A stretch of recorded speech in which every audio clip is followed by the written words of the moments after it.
सध्याच्या जगात कोणताही व्यवहार करायचा म्हटलं तर अत्यंत काळजी घ्यावी लागते, कारण धोका असतो तो आर्थिक फसवणुकीचा.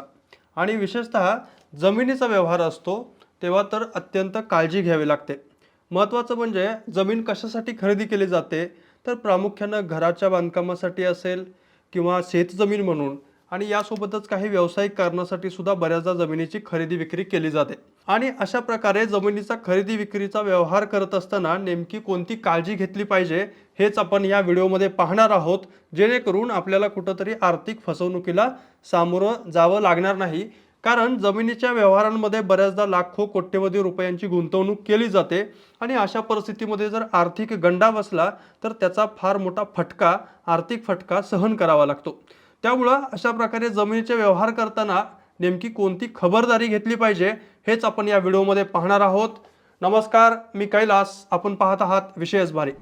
तर जमिनीचा व्यवहार करत असताना सर्वात महत्त्वाची काळजी घेतली पाहिजे ती म्हणजे जमिनीच्या मालकी हक्काची खात्री केली पाहिजे. ज्या व्यक्तीकडून आपण ही जमीन खरेदी करतोय त्याच्या नावावरती ती जमीन आहे का हे पहिल्यांदा पाहिलं पाहिजे. आणि याच्यासाठी 7-12 उतारा असेल त्या जमिनीचा, यासोबतच 8 अचे उतारे असतील, म्हणजे ग्रामीण भाग असेल तर 8 अचे उतारे, आणि शहरी भाग असेल तर त्याचं प्रॉपर्टी कार्ड किंवा मालमत्तेचं पत्रक आपण तपासलं पाहिजे. यासोबतच जमिनीचा जो काही मालक आहे त्याचे आधार कार्ड, पॅन कार्ड आणि इतर त्याची जी सरकारी कागदपत्र असतील याच्यामधलं स्पेलिंग आणि त्या मालकाचं जे काही आपल्याला सरकारी कागदपत्र मिळतील याचं स्पेलिंग जुळतंय का हे पाहणं आवश्यक आहे. बऱ्याचदा नावामध्ये काही किरकोळ बदल असतात आणि याच्या माध्यमातून सुद्धा कुठंतरी फसवणुकीचा धोका उत्पन्न होऊ शकतो. यासोबतच त्या जमिनीचं पाठीमागचं रेकॉर्ड सुद्धा पाहिलं पाहिजे. शिवाय त्या जमिनीवरती काही गहाण किंवा बोजे आहेत का हे सुद्धा पाहिलं पाहिजे.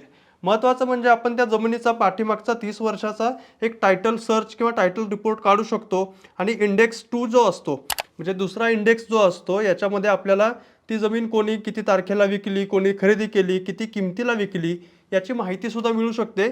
आणि अशा पद्धतीचा एक 25-30 वर्षाचा टायटल सर्च आपण त्या जमिनीचा काढला पाहिजे, जेणेकरून आपल्याला त्या जमिनीच्या खरेदी विक्रीची बॅक हिस्ट्री थोडीशी मिळू शकते. यासोबतच ती जमीन कोणी मॉर्गेज म्हणजे तारण कुठं ठेवलेली आहे का, यासोबतच त्याच्या 7-12वरती जमिनीचा जो 7-12 आहे याच्यावरती कुठली लोन एंट्री किंवा बोजा आहे का हे सुद्धा आपण तपासलं पाहिजे. यासोबतच काही बँकांचे NOC त्यानं घेतलेले आहेत का किंवा रिलीज डीड ज्याला म्हणतो हे आहेत का हे सुद्धा तपासलं पाहिजे. बऱ्याचदा जमिनीचे वाद दिवाणी न्यायालयांमध्ये प्रलंबित असतात, जमिनीवरती स्टे ऑर्डर लागू झालेले असतात. अशा परिस्थितीत वकिलांच्या माध्यमातून आपण कोर्टामध्ये चौकशी केली पाहिजे की त्या जमिनीच्या संदर्भातले कुठले वाद कोर्टामध्ये सुरू आहेत का, काही खटले सुरू आहेत का याची खात्री करून घेतली पाहिजे. आणि जर अशा पद्धतीने जमीन जर पूर्णतः नील असेल, व्यवस्थित असेल, तर ती जमीन खरेदी करण्याबाबत पुढची पावलं टाकली पाहिजेत. यासोबतच जमिनीची खरेदी करत असताना जमिनीमध्ये बऱ्याचदा सहमालक असतात.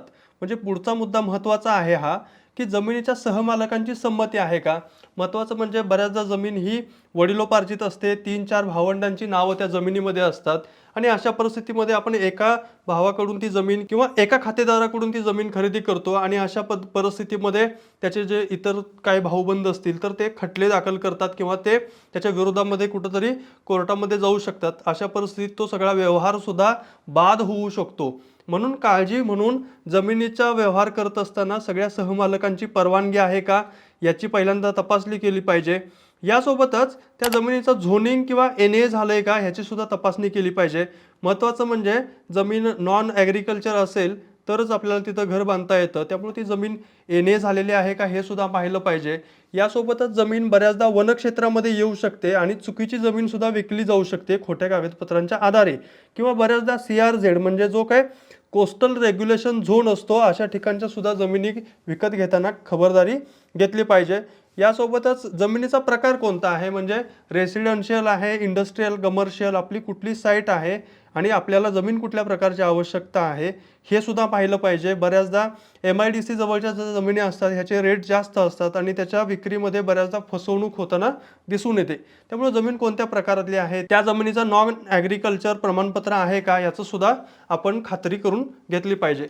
यासोबतच चौथा महत्त्वाचा मुद्दा म्हणजे जमिनीचा मोजणी आणि सीमारेषा फायनल आहेत का हे पाहिलं पाहिजे. यासोबतच जमिनीमध्ये जाण्यासाठी किंवा त्या जागेमध्ये जाण्यासाठीचा रस्ता हा कायदेशीर आहे का हे सुद्धा तपासलं पाहिजे. सुरुवातीलाच मोजणी करून घ्यायला पाहिजे जमिनीची, म्हणजे सर्वेअरला बोलवून जमिनीच्या सीमारेषा, त्याच्या ज्या काही चतुःसीमा म्हणतात त्या फिक्स करून घेतल्या पाहिजेत। यासोबतच शेजारचे त्याच्या जे काही हिस्सेदार असतील यांच्यासोबत सुद्धा चर्चा करून खात्री केली पाहिजे। आणि जमिनीचे जे काही मोजणी केल्यानंतर जे काही स्टोन असतात, जे मार्किंग स्टोन म्हणतात, हे सुद्धा रोवून घेतले पाहिजेत वेळच्या वेळी। आणि शिवाय जमिनीमध्ये जाण्यासाठीचा जो काही लीगल रोड असेल, कायदेशीर रस्ता आहे का याची खात्री केली पाहिजे। बऱ्याचदा असं होतं की या जमिनीला रस्ता आहे असं तोंडी सांगितलं जातं, मात्र नकाशावरती तो रस्ता आहे का याची खात्री करणं अत्यंत आवश्यक आहे। यासोबतच तिथं रस्ता असेल तर तो शेतात जाणारा रस्ता म्हणजे पाणंद रस्ता आहे, गावठाणचा रस्ता आहे की सरकारी रस्ता आहे, पक्का रस्ता आहे का कच्चा रस्ता आहे याची सुद्धा खात्री करून घेतली पाहिजे। आणि जर रस्ता नसेल तर तुमची जमीन ही लँडलॉक होऊ शकते।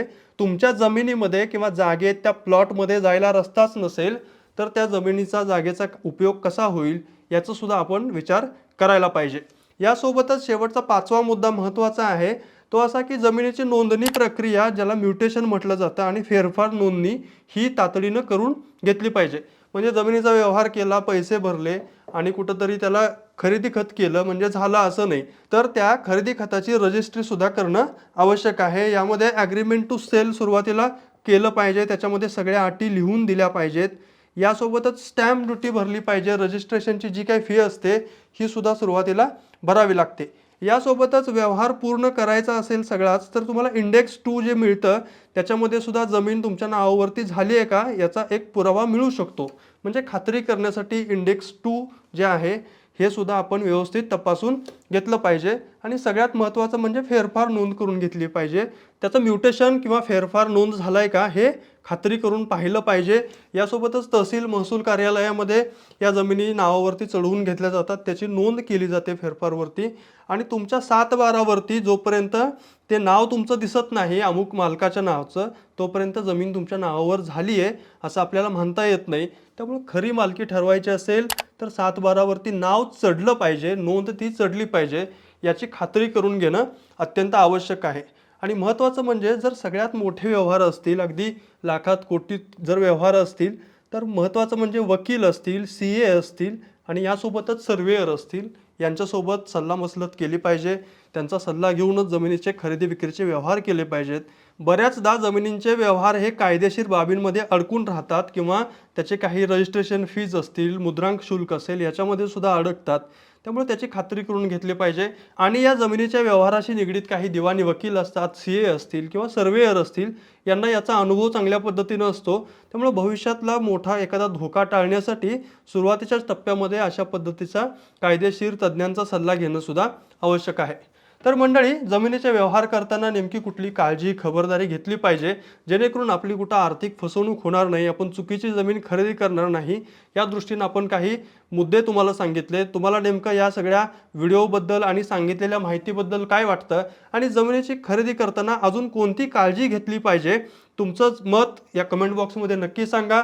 हा व्हिडिओ आवडला असेल तर लाईक करा, शेअर करा, तसेच विशेष बारीचं यूट्यूब चॅनल सबस्क्राईब करा, विशेष बारीचं फेसबुक पेज विशेष बारी FB फॉलो करायला विसरू नका। धन्यवाद।